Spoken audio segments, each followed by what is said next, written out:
Assalamualaikum warahmatullahi wabarakatuh. Senang sekali pemirsa, kami dapat kembali menjumpai Anda dalam PPK Podcast Punya Kita bersama saya Cynthia Permana.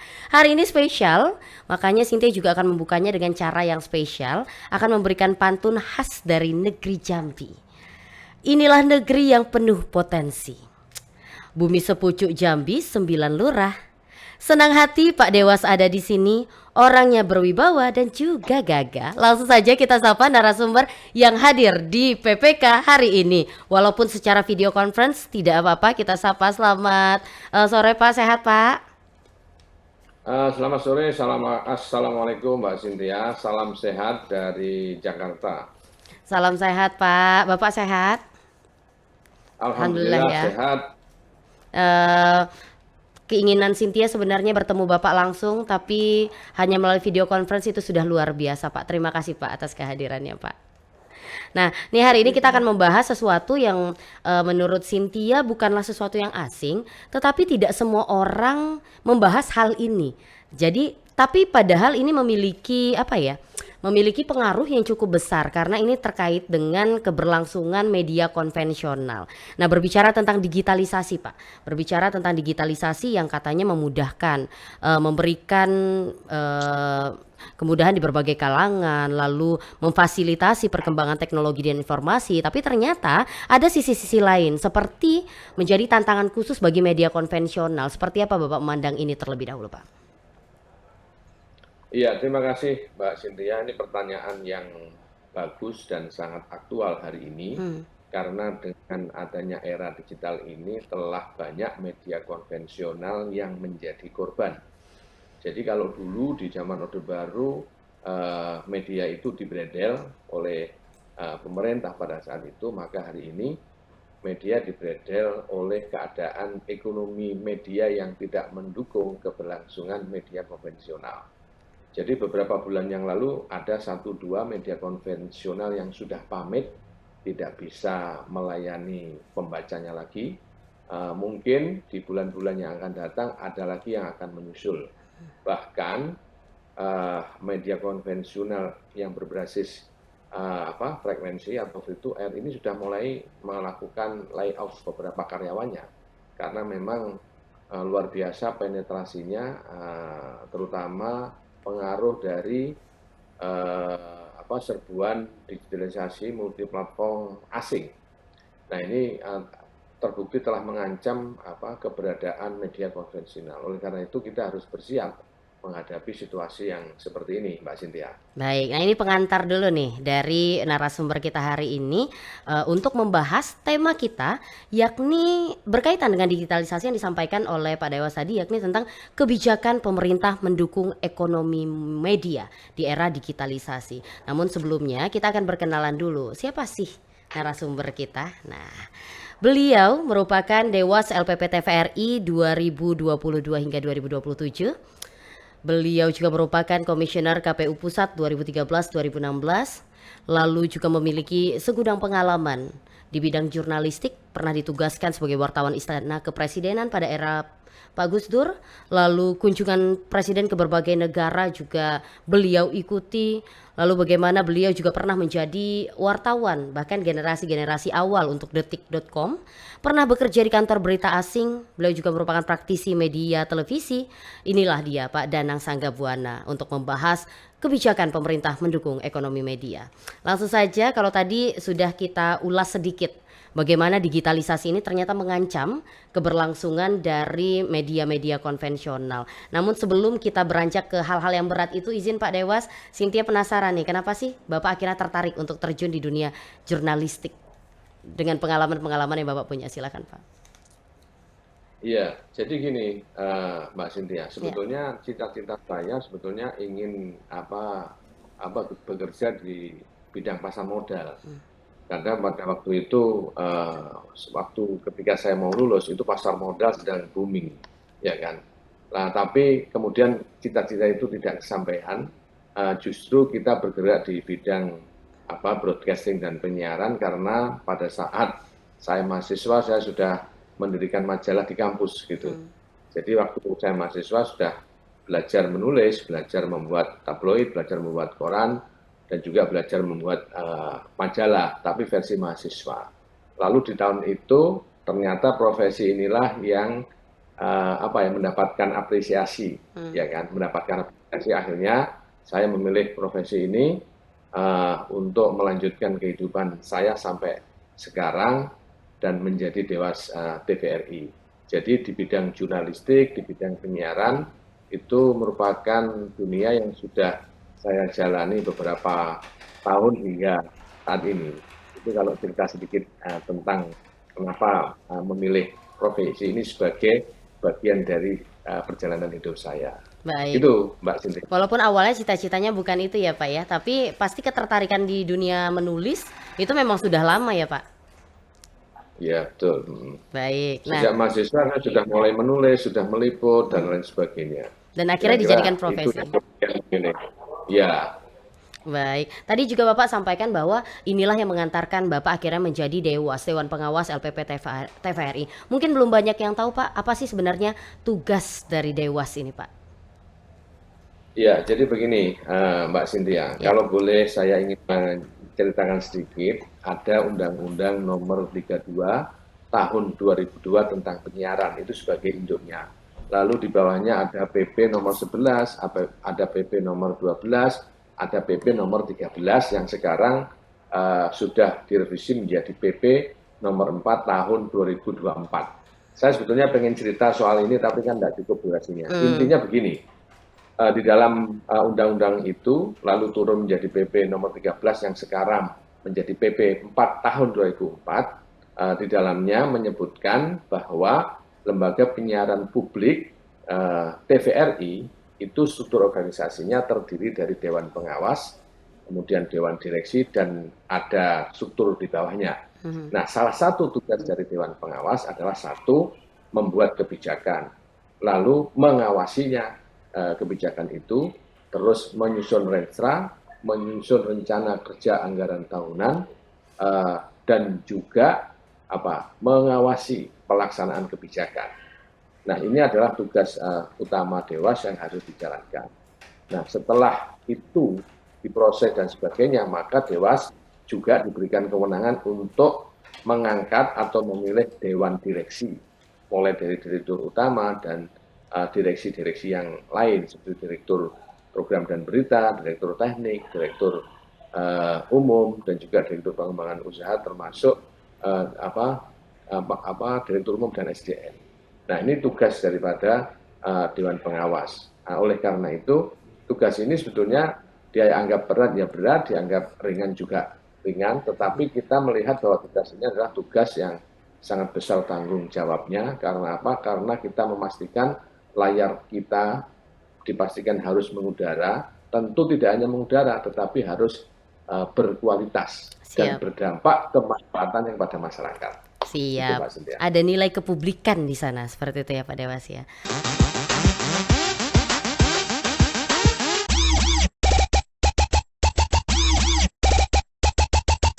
Itu cerita singkatnya sampai akhirnya Pak Dewas juga hadir di PPK Podcast Punya Kita ini. Nah, kita beranjak ke materi ataupun tema kita Pak. Tadi disampaikan bahwa digitalisasi ini begitu memberikan dampak terhadap keberlangsungan media konvensional. Apakah ini arahnya terhadap pendapatan, iklan yang sampai akhirnya susah untuk bertahan media konvensional ini karena adanya digitalisasi Pak Dewas? Iya, memang begini, tantangan lembaga penyiaran baik publik maupun swasta itu adalah respon masyarakat terhadap berbagai tayangan dan program siaran kita. Kalau siaran kita berkualitas, lalu dampaknya bermanfaat buat masyarakat, itu dapat dipastikan respon atau rating dan share-nya akan sangat baik. Ya. Karena apa? Karena programnya yang berkualitas dan tentu manfaatnya sangat baik buat para penonton. Nah, problemnya hari ini ternyata tidak hanya program yang berkualitas, tetapi bagaimana lembaga penyiaran itu bermigrasi ke lembaga penyiaran digital. Walaupun dalam undang-undang tidak ada istilah lembaga penyiaran digital, belum ada. Ya. Tapi orang umum kebanyakan menyatakan bahwa semuanya harus digital. Digital itu apa? Sebetulnya hanya proses perpindahan ya dari cara menonton apa itu di layar kaca berpindah cara menontonnya di smartphone dan apa perangkat elektronik yang lain. Kemudian yang kedua itu perbedaannya signifikan kalau digitalisasi yang apa itu yang orang apa lebih memahami itu adalah berbasis internet, gitu kan. Berbasis internet, nah, karena kalau tidak ada internet ya kita tidak bisa menyaksikannya atau yang kuotanya habis itu tidak bisa, Mbak Cynthia. Ya. Nah, tetapi kalau VTR kan tidak perlu ada kuota karena bebas dan gratis. Yang penting punya apa itu perangkatnya, lalu ada listriknya kita bisa menyaksikannya. Ini perbedaan yang apa sangat menonjol sehingga masyarakat kadang-kadang rancu ini yang digital yang mana kan begitu. Baik, jadi persepsi masyarakat ini ya satu hal yang menarik yang tadi Bapak sampaikan adalah jadi saat ini Pak trennya bukan lagi berbicara tentang kualitas saja yang dibutuhkan oleh media. Katakanlah media A memiliki kualitas tulisan yang bagus, informasi yang aktual dan sebagainya. Tapi juga berbicara tentang apa yang masyarakat suka dan apa yang masyarakat butuhkan saat ini. Begitu Pak?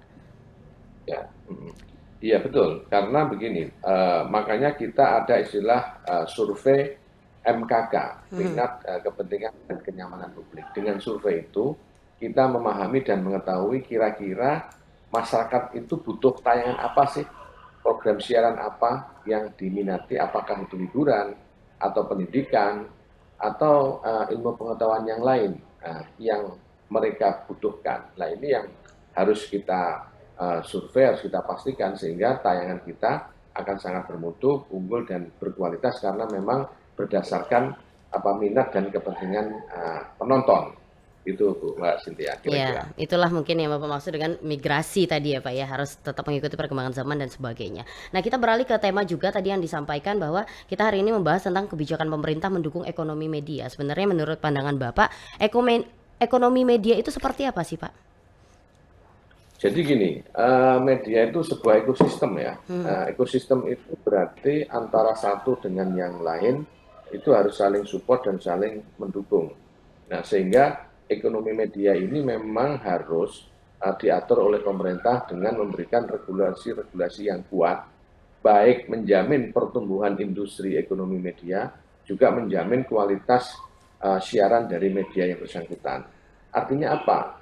Kalau kita bicara lembaga penyiaran swasta, maka LPS ini hanya mendapatkan pendapatannya atau pemasukannya 100% dari jualan jam siarannya, entah itu iklan, entah itu blocking time dan lain sebagainya.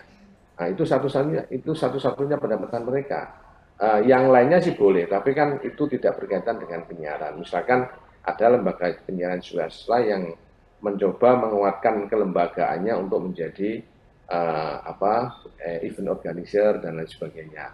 Ya itu boleh saja karena memang di dalam undang-undangnya tidak dilarang. Untuk apa? Dalam rangka menyelamatkan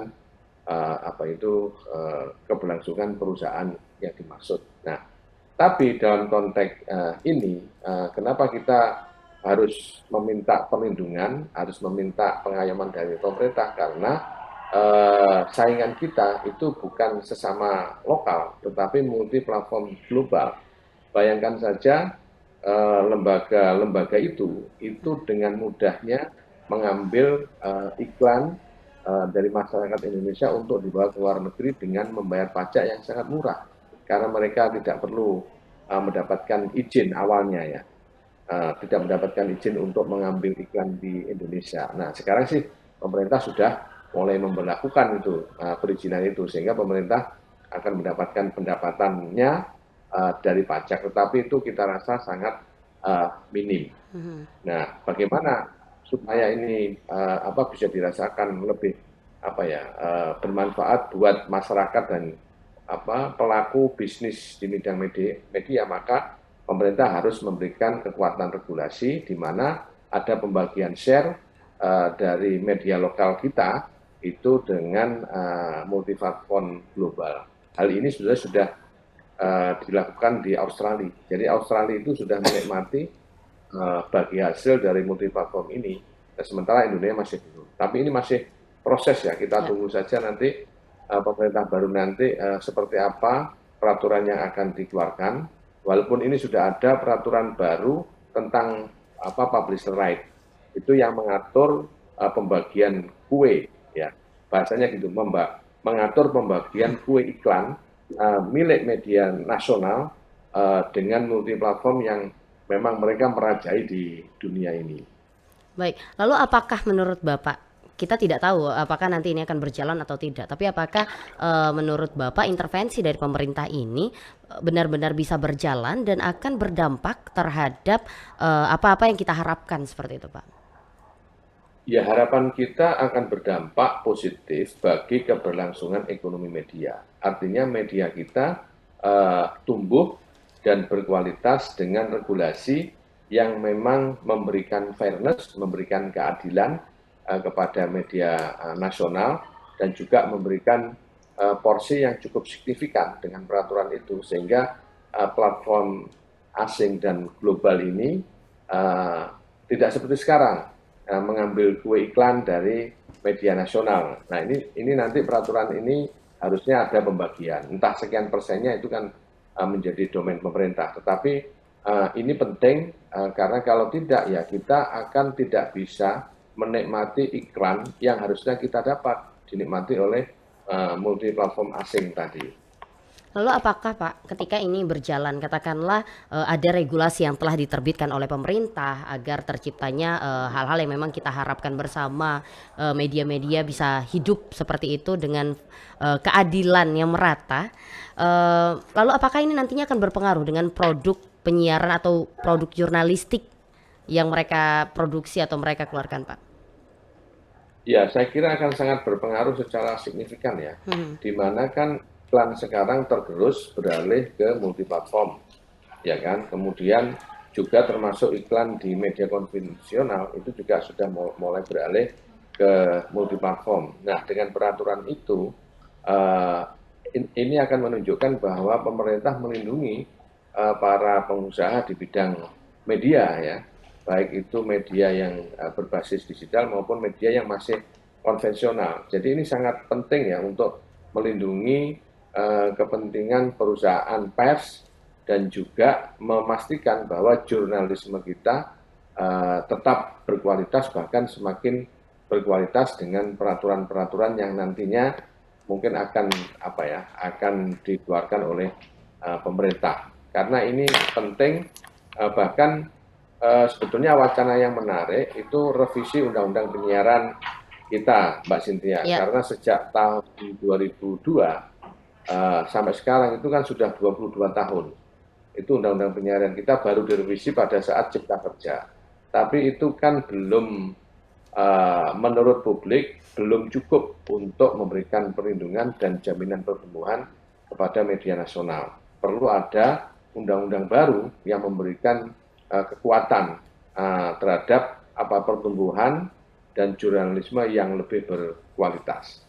Oke, katakanlah jika kita berbicara tentang revisi undang-undang penyiaran dan sebagainya, ini tidak terlepas dari urgensi dari masing-masing kebijakan yang akan diambil oleh pemerintah. Nah, kalau menurut Pak Dewa sendiri, apa sih urgensinya harus secepatnya diterbitkan regulasi atau diselamatkan media-media konvensional ini, Pak?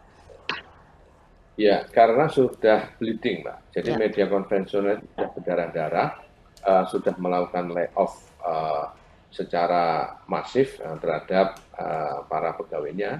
Karena apa? Karena memang pendapatan mereka sudah semakin turun. Dan mereka kesulitan untuk mengelola cash flow mereka. Oleh karena itu, kalau ini dibiarkan, ya maka media konvensional ini akan sulit hidup. Karena apa? Ya, karena iklannya sudah berpindah ke ranah digital, ya kan? Ranah di media sosial, pindah ke YouTube, pindah ke Google, dan pindah ke tempat-tempat yang lain. Nah, walaupun ya memang besarnya masih belum sama dengan kue iklan media konvensional, tapi lambat laun bisa saja kejadiannya akan terbalik. Multiplatform akan bisa saja menguasai kue iklan nasional, sementara free to air hanya mendapatkan sedikit. Dan perlu diketahui bahwa media konvensional ini kan berinvestasi cukup besar ya. Mereka harus mengelola SDM yang tangguh, kemudian infrastruktur yang baik sehingga dapat diterima oleh masyarakat, ya kan? Nah, sementara multi platform dia tidak punya investasi apapun di Indonesia kecuali PT yang berbadan hukum Indonesia, tetapi itu membayar pajaknya sangat sedikit. Ini urgensinya di situ, Pak. Kalau tidak ada regulasi yang kuat, maka ya mereka akan mengalami keadaan yang tentu tidak kita inginkan. Jadi sebenarnya yang dirugikan tidak hanya pemilik platform media-media konvensional saja, tapi juga secara tidak langsung negara juga dirugikan ya Pak ya dengan eh, Iya, hal ini seperti itu. Baiklah, nah tadi Bapak iya, sampaikan bahwa kita sudah bermigrasi, sudah berpindah lah. Kebanyakan iklan berpindah ke multi platform seperti yang tadi Bapak sampaikan. Tapi sampai sekarang masih ada media-media konvensional yang bertahan. Kalau dari pandangan Bapak, apa yang buat bertahan? Selain media-media yang lahir seperti TVRI ya Pak, yang punya anggaran dari pemerintah dan sebagainya Pak. iya.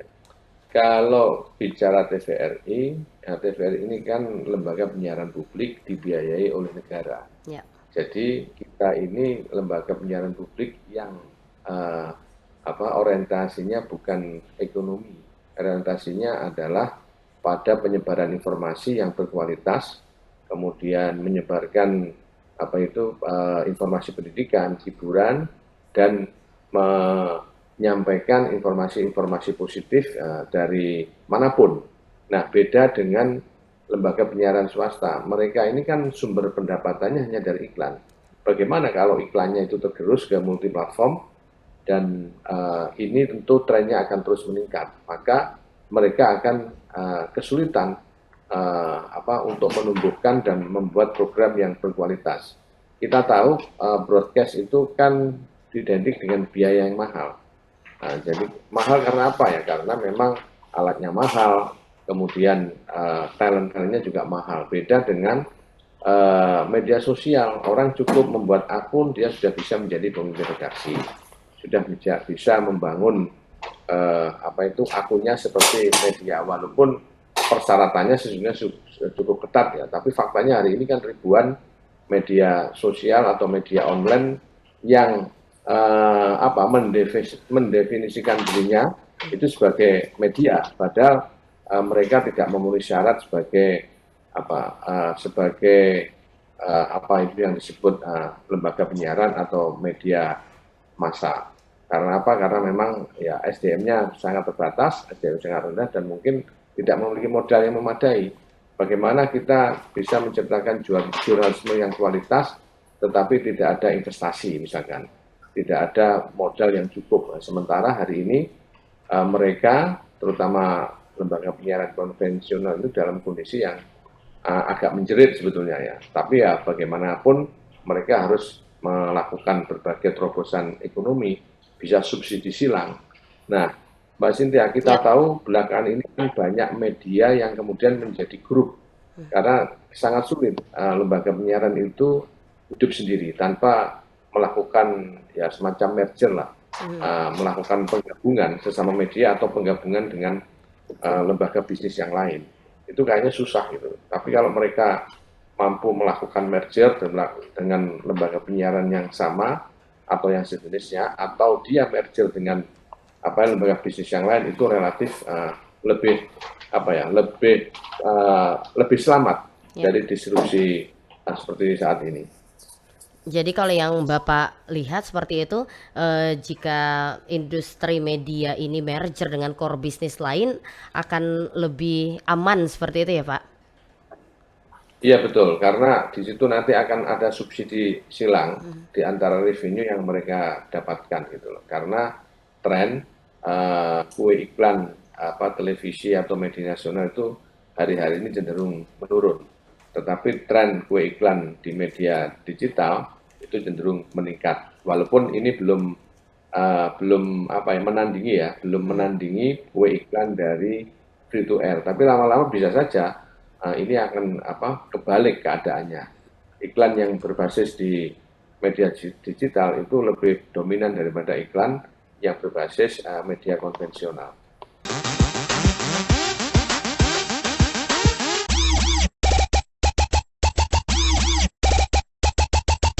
Nah Nah, ini kan menarik kalau kita berbicara tentang industri media seperti itu, Pak. Katakanlah platform-platform digital yang hadir, ada yang mengatakan bahwa platform digital dan juga media-media yang ada saat ini seperti media televisi, media massa, media cetak itu punya pasarnya sendiri, punya market tersendiri. Setuju tidak Bapak dengan kalimat itu? Ataukah memang Oh iya, ya, silakan Pak. ya, ya betul. Jadi gini, namanya market share ya. Mhm, Ada market share dan segmentasi media. ya. Lah, market share untuk free to air hari ini berdasarkan ya ada lembaga yang melakukan survei survei tingkat kepemeriksaan itu cenderung turun, ya kan. Tetapi ada lagi lembaga lain yang melakukan survei ini yang platform media digital itu cenderung mengalami pertumbuhan, ya kan. Hmm. Nah, marketnya ini memang berbeda, tetapi market yang sedang diperebutkan oleh keduanya itu adalah market yang sangat tinggi nilainya. Jadi kalau free to air dia masih menggunakan sistem istilahnya rating, ada prime time dan lain sebagainya. Tetapi kalau digital sudah tidak pakai itu lagi, mereka bisa real time dan mengetahui ini seberapa besar sih respon publik terhadap tayangan atau program siaran atau konten yang disiarkan. Dan itu saya kira original, karena apa? Karena memang digital itu kan cepat, kemudian akurat, dan bisa memberikan informasi yang valid gitu kan. Oleh karena itu memang ada satu hal baru dalam hal ini, yakni menghitung nilai iklan itu sudah berbeda. Perbedaan inilah yang kemudian menyebabkan ya mau tidak mau dan juga memaksa media konvensional harus masuk ke media digital, karena di situ mereka juga memiliki atau mendapatkan market ya, mendapatkan iklan yang saya kira jumlahnya lambat laun akan meningkat. Jadi tidak heran memang Pak kalau bercerita apa yang Cynthia saksikan sendiri di Provinsi Jambi, katakanlah beberapa media-media konvensional lokal seperti itu yang akhirnya awalnya hanya media cetak lalu berkembang menjadi media online, sekarang sudah punya akun di Instagram, akun di YouTube dan sebagainya. Perkembangan-perkembangan seperti ini yang mungkin bisa membuat mereka bertahan seperti itu ya Pak. Iya betul, karena begini, kita harus melakukan inovasi ya Mhm. dan strategi yang jitu dalam konteks persaingan, baik persaingan dalam hal pembuatan program yang berkualitas maupun persaingan dalam hal mendapatkan apresiasi publik, entah melalui iklan atau kerjasama-kerjasama yang lain. Nah, karena apa? Karena ini zaman yang memang orang dituntut untuk bekerja cepat, bekerja cerdas dan bekerja tepat. Itu kira-kira Mbak Cynthia. Baik, nah ini menarik juga nih yang Bapak sampaikan adalah kualitas konten. Apalagi sekarang di era saat ini kita butuhnya bukan kalau dulu itu akun apa alon-alon apa ya Asal kelakon. asal kelakon gitu ya Pak ya. Yang penting tepat gitu. Kalau sekarang enggak ya, harusnya tepat dan cepat. Nah, dengan kecepatan yang dimaksud di sini, apakah Pak kevalitan dan juga keakuratannya, masalah akurasinya, apakah benar-benar bisa akurat seperti yang sudah kita lakukan dulu-dulu? Bagaimana memang harus dikoreksi terlebih dahulu, katakanlah ini media cetak yang harus dikoreksi oleh redakturnya dan sebagainya. Seperti apa Pak tentang akurat atau tentang validnya ini Pak? Iya, saya kira begini, kalau media lembaga penyiaran publik atau lembaga penyiaran swasta itu kan sudah ada namanya pedoman program siaran dan standar program siaran, di mana proses penayangannya itu memang melalui tahapan-tahapan, tidak langsung disiarkan. Walaupun hari-hari pun siaran langsung itu seperti model breaking news dan sebagainya itu kan juga sangat cepat ya. Setiap ada peristiwa orang bisa menyaksikannya secara langsung, ya kan.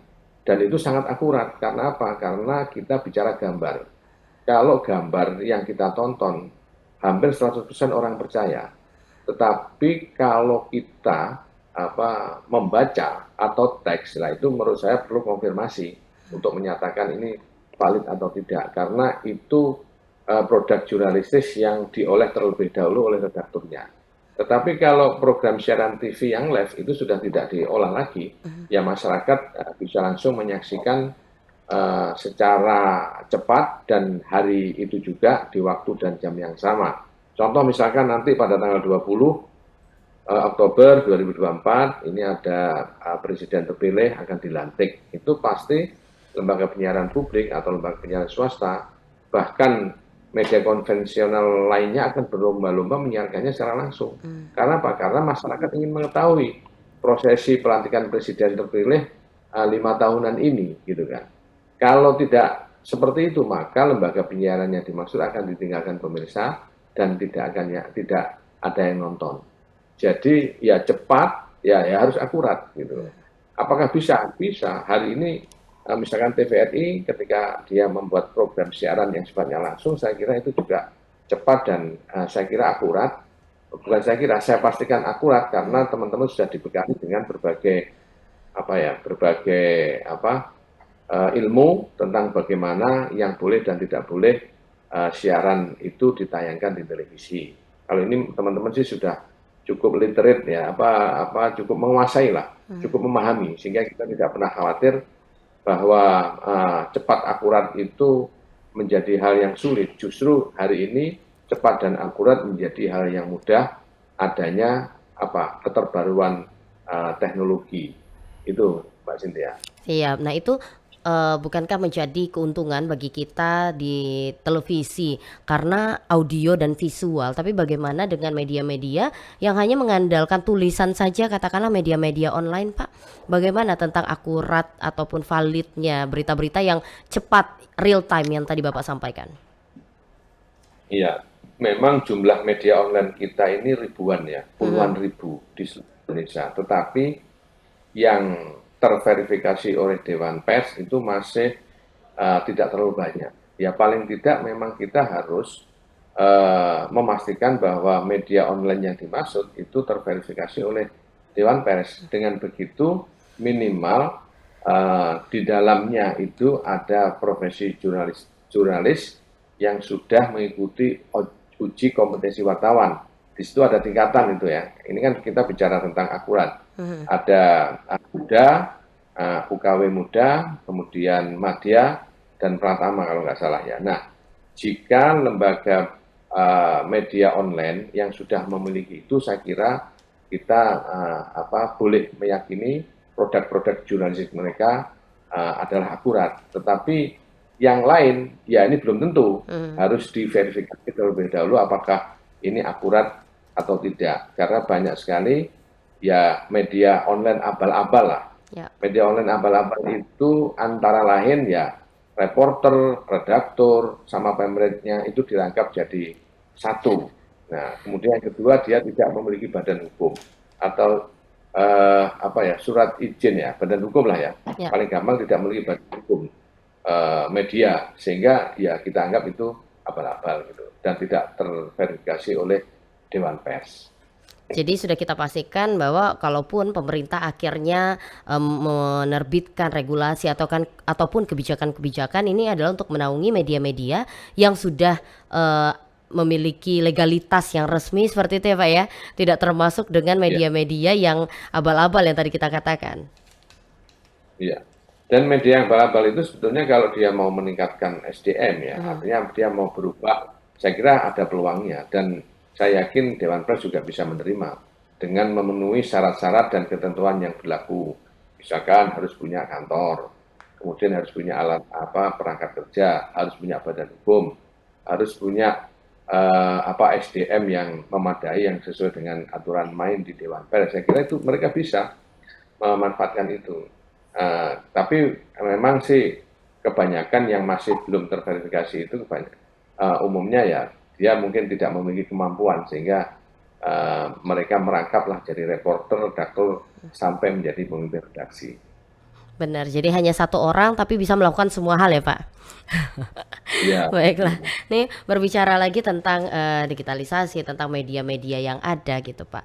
Kalau kita juga berbicara bahwa media konvensional sudah mulai ditinggalkan dan sebagainya, tapi kita bersyukur sebagai televisi publik gitu, kita berbicara tentang TVRI Pak, sebagai televisi publik yang pembiayaannya dari negara, kita juga didukung oleh SDM-SDM yang memang sudah mendapatkan pelatihan, insya Allah juga kompetensinya tidak diragukan seperti itu. Akhirnya menjadi keuntungan bagi TV publik yakni TVRI untuk bisa bertahan. Namun kan tantangannya adalah kita berada di bawah naungan ataupun bingkai RI Pak. Ada batasan-batasan, regulasi-regulasi. Tadi kita sudah berbicara juga bahwa saat ini bukan hanya konten yang berkualitas tapi juga disukai oleh masyarakat ataupun pemirsanya. Apakah ini menjadi tantangan tersendiri untuk TVRI khususnya Pak? Iya, saya kira begini, TVRI sebagai TV publik satu-satunya di Indonesia ya, dan RRI itu memang memiliki tanggung jawab yang lebih besar lagi daripada lembaga penyiaran swasta. Karena kita membawa mandat sebagai pemersatu bangsa. Nah, sebagai pemersatu bangsa itu berarti apa yang dilakukan? Ya memberikan program siaran yang mampu meningkatkan ya taraf hidup masyarakat, kemudian membangkitkan semangat mereka, menimbulkan kesadaran berbangsa dan bernegara, memberikan informasi tentang ideologi Kebhinneka Tunggal Ikaan, tentang Pancasila, dan menghindarkan program-program yang berbau sara. Jadi itulah kehadiran TVRI ini sebagai pemersatu bangsa dengan menampilkan program-program yang inspiratif, yang edukatif, kemudian yang kreatif, yang memang itu dibutuhkan oleh masyarakat pada umumnya.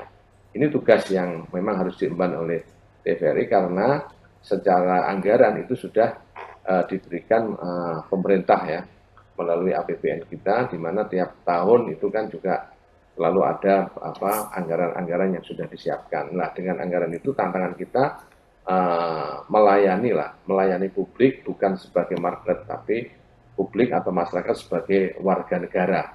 Jadi beda ya. Ya. Kalau lembaga penyiaran lain, publik itu sebagai market, makin banyak yang nonton, ratingnya bagus dan iklannya mahal.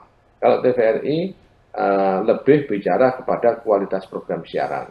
Dan Mbak Cynthia, perlu kita ketahui dan ini menjadi rahasia umum bahwa jangkauan TVRI itu kan sudah mencapai 73 atau 75% melayani seluruh penduduk di Indonesia. Ada sekian persen yang masih blank spot. Nah, ini terus akan diupayakan bagaimana jangkauan itu bisa semakin tinggi prosentasenya sehingga masyarakat dapat menyaksikan program siaran TVRI secara lebih luas lagi, terutama di wilayah 3T, terluar, terpencil, terdepan. Dan juga kita juga menjaga ideologi bangsa kita di wilayah perbatasan dengan negara asing.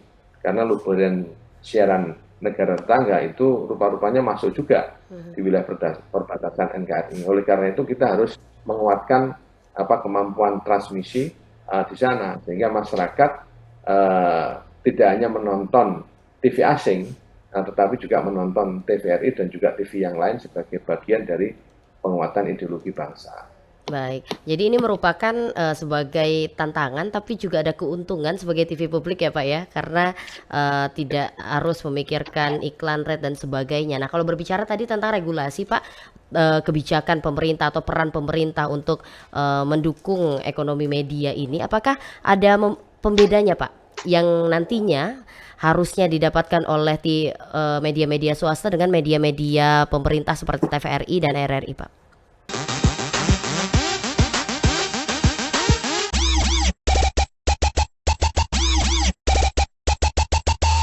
Jadi regulasi yang kemarin itu sudah tentang publisher rights itu sebetulnya lebih melindungi semua pihak sebetulnya, melindungi semua pihak baik lembaga penyiaran publik dan juga lembaga penyiaran swasta dan memberikan keadilan buat lembaga-lembaga atau media-media swasta yang memang telah melakukan produksi konten sedemikian rupa.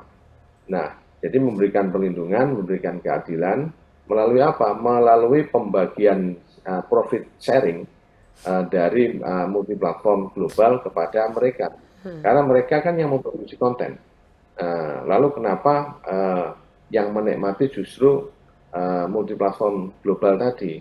Nah, dengan regulasi itu diharapkan itu nanti akan terjadi pembagian hasil entah dari iklan atau dari yang lainnya antara multi platform dengan pemain media nasional. Di Australia sudah terjadi, jadi multi platform sudah harus berbagi revenue dengan media lokal, di mana mereka mengeksploitasi media nasional setempat ya, di mana mereka melakukan eksploitasi habis-habisan lah ya. Artinya kontennya disebarluaskan oleh multi platform, sementara iklannya masuk di multi platform. Di Australia saya mendengar itu sudah ada undang-undangnya, tinggal pelaksananya. Di Indonesia sebetulnya ini sudah ada regulasinya, hanya lagi persiapan. Ada komite yang nanti akan menentukan. Jadi kalau nggak salah sudah terpilih 11 komite ya, yang itu diinisiasi oleh Dewan Pers karena memang tugasnya di sana. Itu untuk apa ya? Untuk menjadi bagian penting dalam hal pembagian revenue dengan antara media nasional dengan multi platform global. Ya mudah-mudahan teman-teman yang sudah terpilih nantinya itu bisa memberikan suatu keputusan yang juga memberikan keadilan demi terciptanya jurnalistik yang berkualitas. Lalu media-media yang dimaksud di sini Pak, apakah seluruh media yang ada atau seperti apa Pak pembagiannya? Karena apakah memungkinkan jika kita mengcover seluruh media yang ada? Ya, saya kira seluruh media yang menggunakan platform global dan tentu media nasional yang memiliki badan hukum. Nah, saya kira ya semuanya harus seperti itu. Karena apa? Karena kan memang kita tergantung juga dengan multi platform ini. Tanpa mereka kita juga tidak bisa melakukan akselerasi atau penyebaran informasi secara lebih mudah dan luas. Jadi semuanya saya kira Mbak, tentu yang berbadan hukum. Ya. Tapi yang tidak berbadan hukum kayaknya tidak termasuk ya. Nah, oleh karena itu ini juga peluang bagi teman-teman yang bergerak di media nasional untuk membuat kualitas siaran atau produk jurnalistiknya menjadi lebih berkualitas, sehingga dia nanti ketika akan ada ya semacam istilahnya pembagian revenue berdasarkan data analitik atau ya pertimbangan teman-teman komite, dia menjadi bagian atau mendapatkan bagian revenue dari di mana dia melakukan produksi konten setiap hari. Itu saya kira harus semuanya sih. Tentu yang berbadan hukum dan memiliki perangkat hukum yang sah ya. Itu saya kira sebaiknya mendapatkan hak yang sama. Siap. Nah, kalau dari pandangan Bapak yang sudah terjun ke dunia broadcasting dan jurnalistik di banyak tempat dan di banyak situasi seperti itu. Kalau Bapak memandang masa depan industri media digital ataupun industri media, apakah bisa menjadi bisnis yang menjanjikan atau seperti apa, Pak? Saya kira begini ya, itu tergantung manajemen skill dari ya orang-orang yang bergerak di bidang media ini. Kalau dia mampu membaca peta berlangsungkan media ke depan, saya kira dia akan mendapatkan keuntungan itu. Tapi kalau dia tidak bisa membuat produk-produk yang berkualitas, tentu mereka akan kesulitan. Karena apa? Karena sekarang kan masyarakat punya hak yang luar biasa untuk melakukan ya bahasanya memvonis gitu loh. Ini media yang layak ditonton, ini yang media yang tidak layak ditonton. Itu semuanya dikembalikan oleh masyarakat. Jadi kalau teman-teman tidak bisa menghasilkan konten yang kreatif, yang inovatif, maka dia akan ditinggal oleh pemirsa atau penontonnya. Maka ya hari itulah mereka akan mati. Tetapi kalau kita terus berinovasi atau berevolusi lah ya, atau inovasi aja kita pakai istilahnya, kemudian produktif dan mampu menghadirkan tayangan yang berkualitas, saya kira itu akan bertahan hidup, bahkan akan bertumbuh dengan baik. Karena apa? Karena masyarakat masih butuh hiburan, masyarakat butuh informasi, masyarakat juga butuh ilmu, pengetahuan yang berguna, berkualitas dan bermutu untuk menunjang kehidupan kehidupan sehari-hari mereka.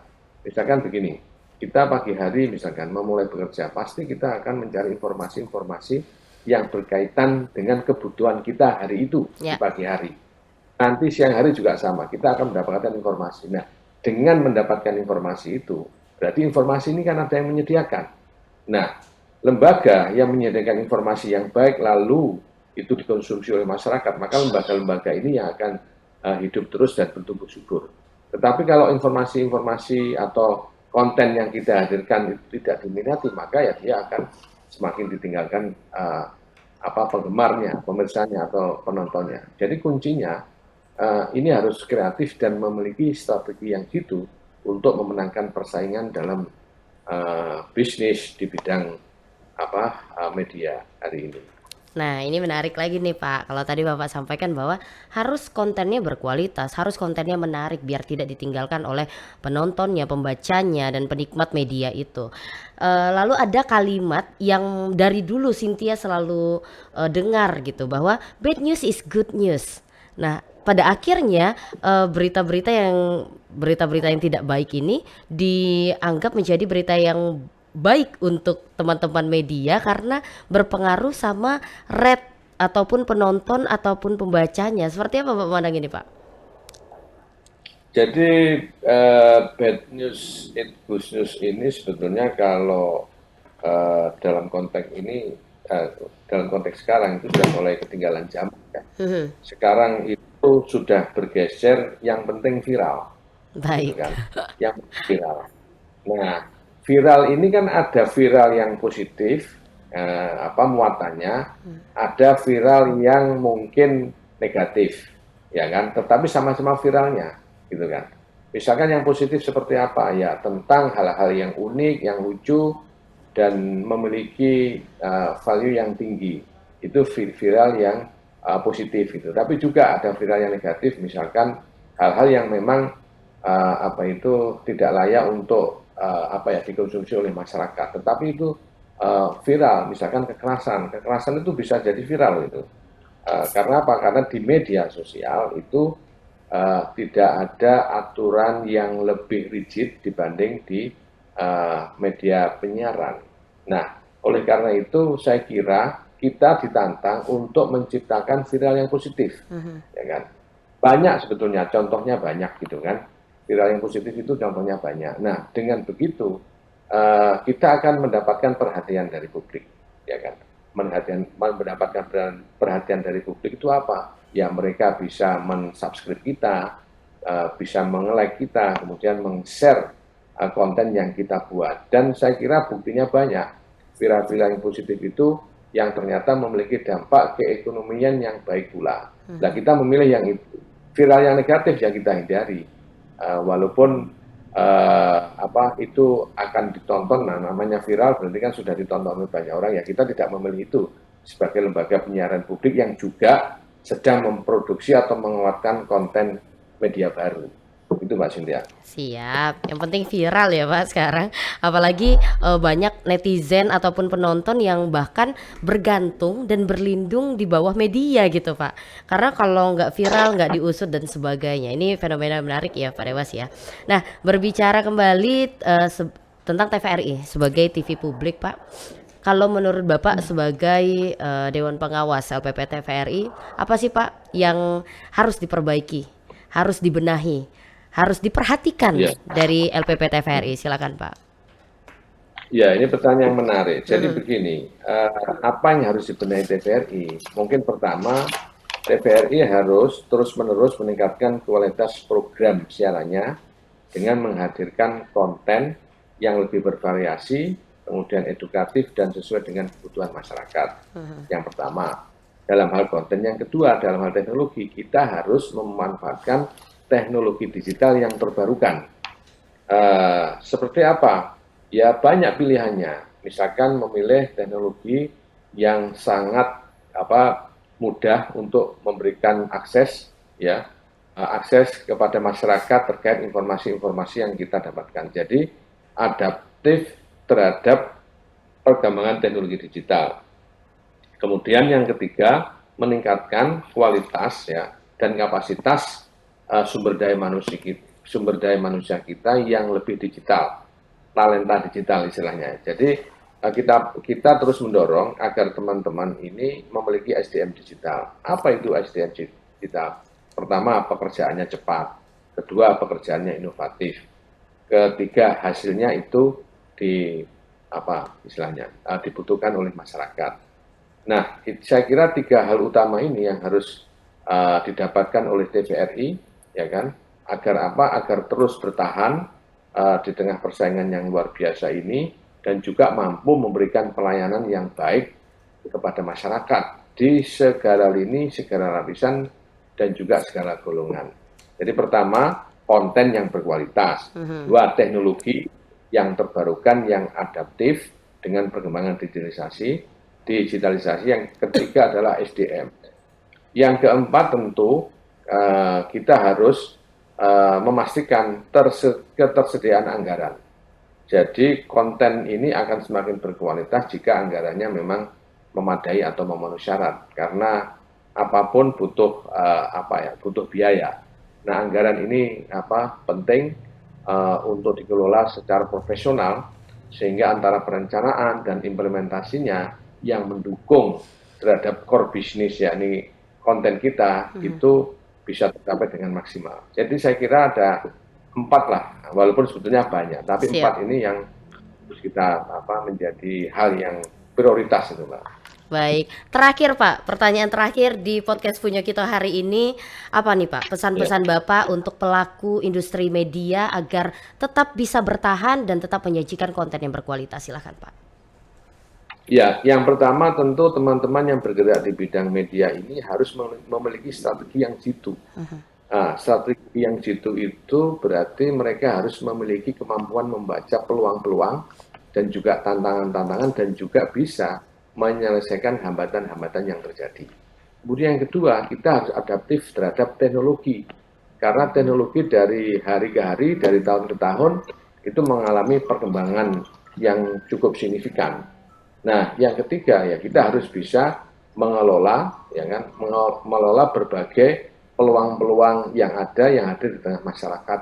Nah, saya kira itu penting buat teman-teman yang akan mengambil pilihan media sebagai bagian dari kegiatan bisnis mereka. Tanpa itu ya mereka akan tertinggal dan akan sendirinya akan mati perlahan. Karena apa? Karena pasar tidak bisa menerima. Tetapi kalau kita mampu menemukan strategi-strategi yang jitu, saya kira mereka akan diterima dan netizen atau publik yang akan mengkonsumsi media itu juga akan senang. Saya kira itu Mbak Cynthia. Baik, terima kasih. Wah, itu singkat, kalau mau lebih banyaknya bisa di lain waktu gitu ya Pak ya, karena waktunya terbatas. Ya, boleh. Terima kasih banyak sekali lagi Pak Dewas atas waktunya. Cynthia dan teman-teman tahu persis Bapak sibuk tapi tetap berkenan hadir di podcast Punya Kita. Sekali lagi terima kasih Pak.